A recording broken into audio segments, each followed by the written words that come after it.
Bad timing, poor marketing, or being just too out there, some of the greatest sci-fi films ended up flopping at the box office. A few have since gained cult status, even been called masterpieces. Others are still waiting for the audience they deserve. In this video, we'll look at 8 of them. David Lynch's Dune cost around $40 million to make, but earned just $31 million at the box office. A clear flop by Hollywood standards, and yet it's become one of the most talked about and divisive sci-fi films ever. Some fans consider it one of Lynch's boldest works, while others see it as a confusing mess. Even Lynch himself distanced himself from the film after its release. But despite its flaws, Dune is a must-watch for any sci-fi fan. The film's surreal dream sequences, haunting visuals, and strange atmosphere make it feel more like a space odyssey than a typical space opera. It may not follow the book word for word, but that's part of what makes it stand out. This dystopian satire mixes bleak bureaucracy with absurd humor. It's often compared to Dr. Strangelove for its bold mix of social commentary and surreal storytelling.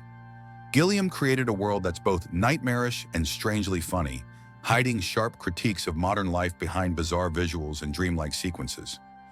Brazil cost around $15 million to make, but brought in only about $10 million at the box office. At the time, people didn't know what to make of it.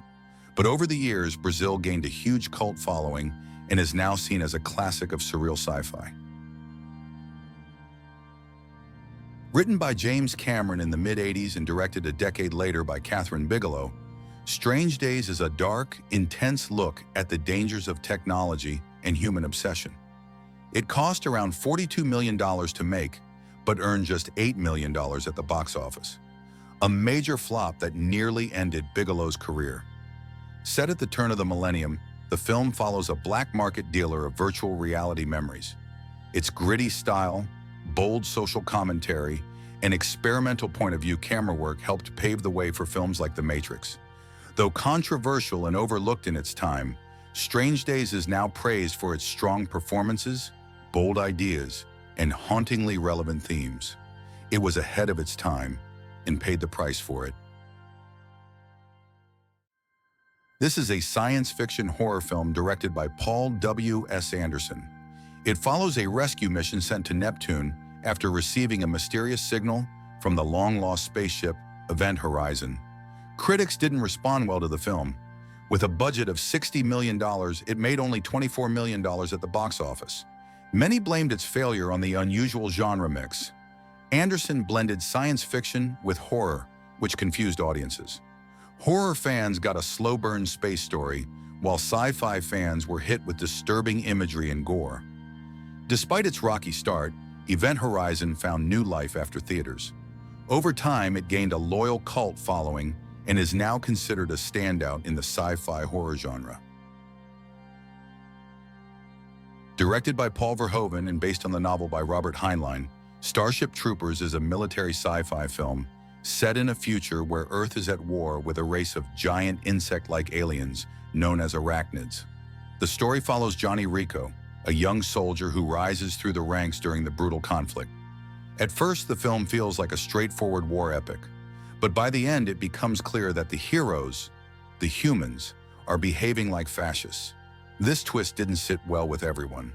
Upon release, the movie received mostly negative reviews. Many critics misunderstood its satirical tone. With a budget of $105 million, it earned around $121 million, barely breaking even.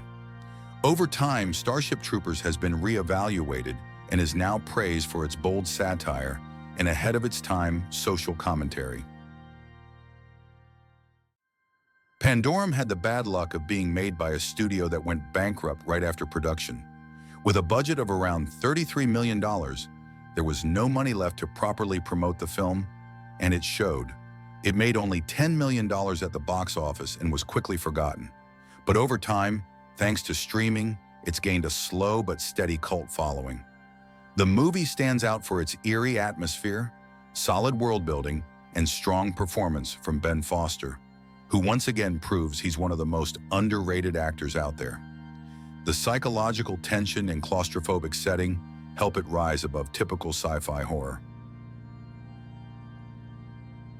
Despite strong reviews from critics, Europa Report suffered disappointing box office returns, grossing only about $125,000 on a $10 million budget.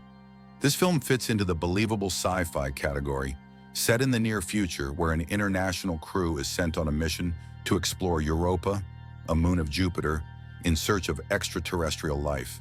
The plot builds steadily, leading to a goosebump-inducing climax, and the film certainly deserves a much wider and more patient audience.